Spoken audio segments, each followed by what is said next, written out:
All right, welcome to The Explainer. Today we're going to wind the clock all the way back to 1916. We're breaking down this incredible, timeless story about personal growth, all about a young man who decides, you know what, it's time to finally face his fears. And it all kicks off with this line right here. Now, it's just a friendly jab from a coworker, right? But for our main guy, 24-year-old Lyle Carringer, this is a serious wake-up call. It's the moment he realizes his life has become, well, way too predictable. So, this takes us to the spring of 1916. And here we meet Lyle, a young guy who is, let's just say, a little too comfortable inside his own very rigid routine. And look at this. You can really see the huge contrast in Lyle's world. His plan? It's simple, it's structured, work, go home, and then repeat. But the reality, what his friends are seeing, is a life with zero social connection, no fun, all because he's being held back by this really deep-seated anxiety. So let's really get to know our main character here. This is Lyle. He's a floor walker at a department store.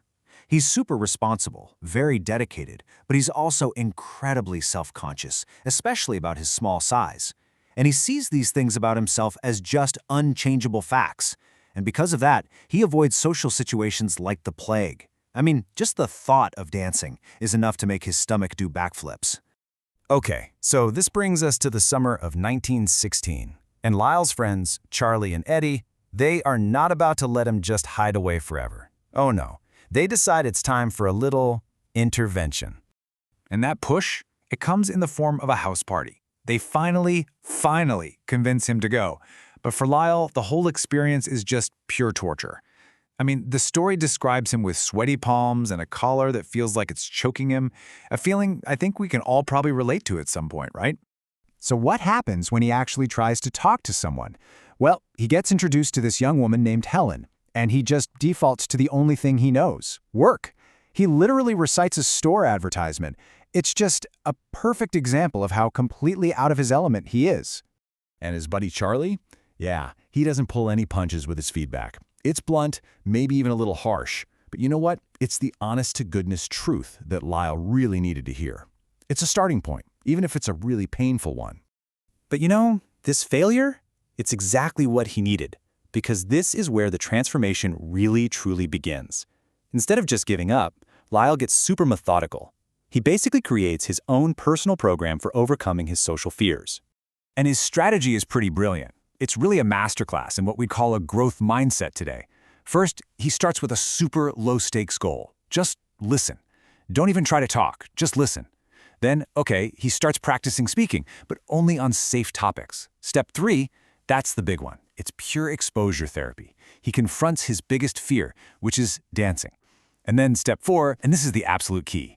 He learns to accept that failure is just part of the practice. It's not some final judgment on who he is. And even his first attempt at dancing, which was a total disaster, we're talking stepping all over his partner's feet, even that becomes a super valuable lesson. Her advice is perfect. It shows him that progress isn't about being perfect, it's about practice and letting go of that pressure to get it right on the very first try. And all this gradual practice, it really starts to pay off. All through the summer and into the fall, he just keeps at it. And by Christmas, he is no longer the wallflower. He's actually having a genuine conversation with a trainee teacher named Minnie, and they're connecting. Not about merchandise, but about something real, their shared passion for their jobs. So after all these months of hard work, Lyle is about to face a major test of his new confidence. And it comes from a place he never would have expected. His friend Charlie shows up with this really weird request.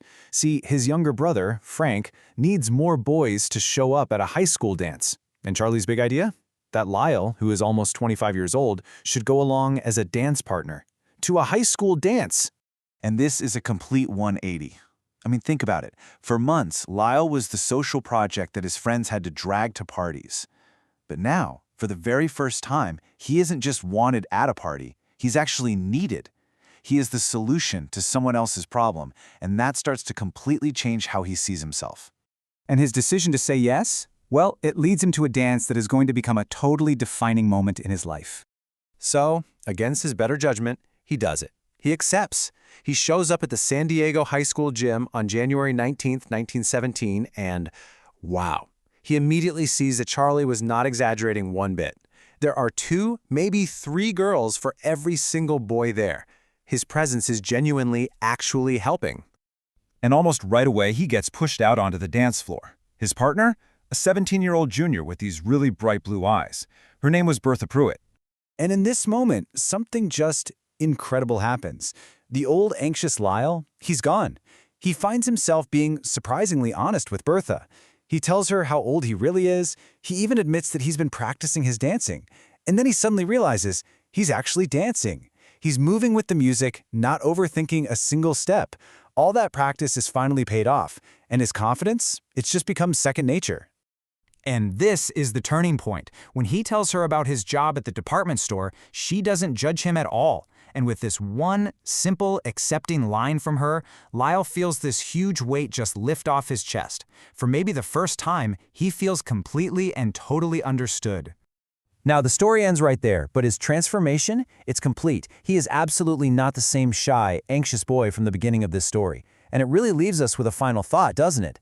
Courage isn't about not being afraid. It's about the growth that happens when we choose to face that fear, one small, deliberate, and yes, sometimes very awkward step at a time.